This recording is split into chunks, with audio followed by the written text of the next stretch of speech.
Senator Cassidy.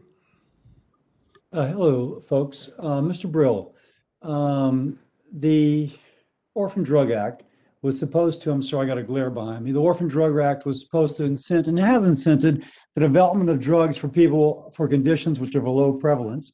But we know that some drugs would start off for those with a low prevalence, end up, by the way, you're getting a tour of my kitchen. So anyway, they end up for other conditions, but the same high price and exclusivity for the orphan drug then translates over to the more common condition.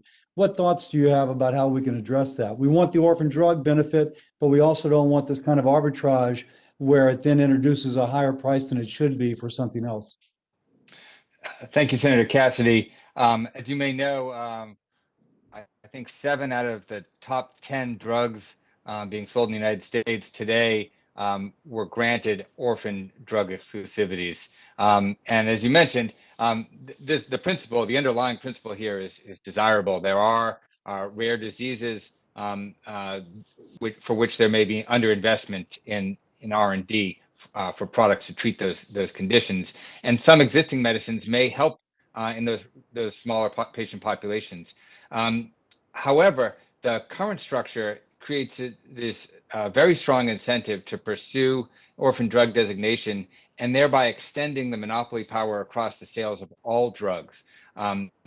Policymakers need to think about this in sort of in careful balance, and what is the appropriate amount of incentive to provide manufacturers and researchers to make sure that they know if their products are effective in small populations without extending the monopolies for over a large. Mr. Brill, I know that, man. I need some legislation. So what's my legislation going to read? How do we thread that needle? Well, the actual solution, I would say that we want to think about the standards for which those exclusivities are granted. It shouldn't be just for investigations, but for meaningful progress and meaningful treatment in those. And we could think about engaging with the FDA and helping to make those determinations so that it's not excessively awarded.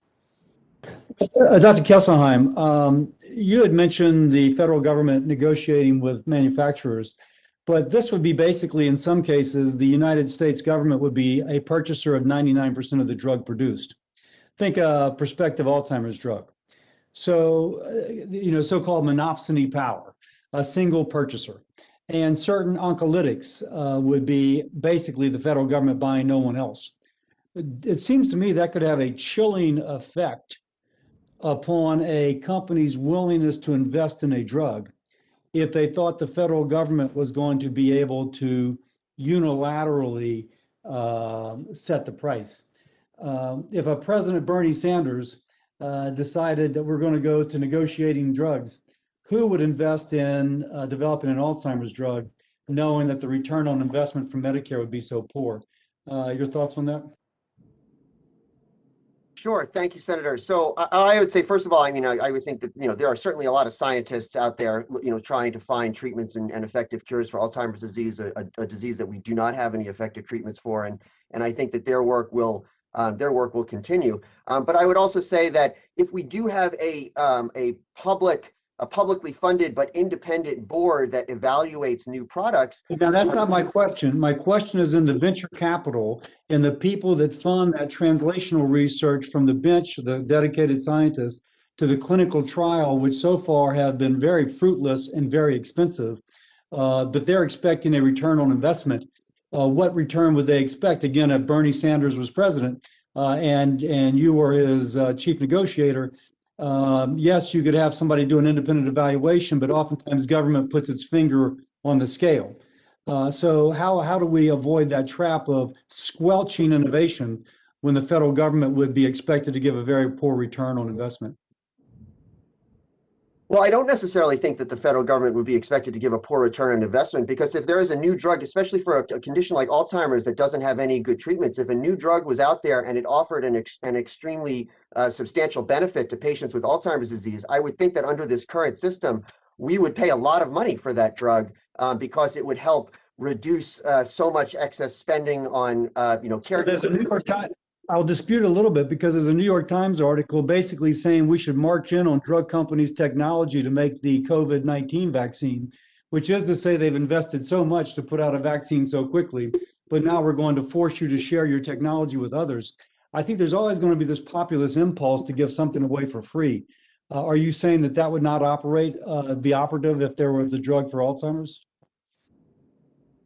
Well, I think that that's true. It does not have to operate. In fact, we see in places like Germany, they are able to negotiate and get prices out on the market and offer prices for which pharmaceutical manufacturers make a substantial profit in that market and be able to come to valid negotiations without having to go to that extreme circumstance of having to march in or do whatever else. I think that there is a lot of opportunity to identify what a evidence-based valid price for a product should be, and that price would provide substantial incentives for investment, because in cases of diseases like Alzheimer's disease, where there's substantial unmet medical need, that price could be quite high, but the system will end up affording the high price for that important new drug, because we're not paying for all of the eighth and ninth products in a for rheumatoid arthritis that don't offer any advantages over what products we already have. And so we'll save money on those ends, and as a result, we'll be able to pay a lot more money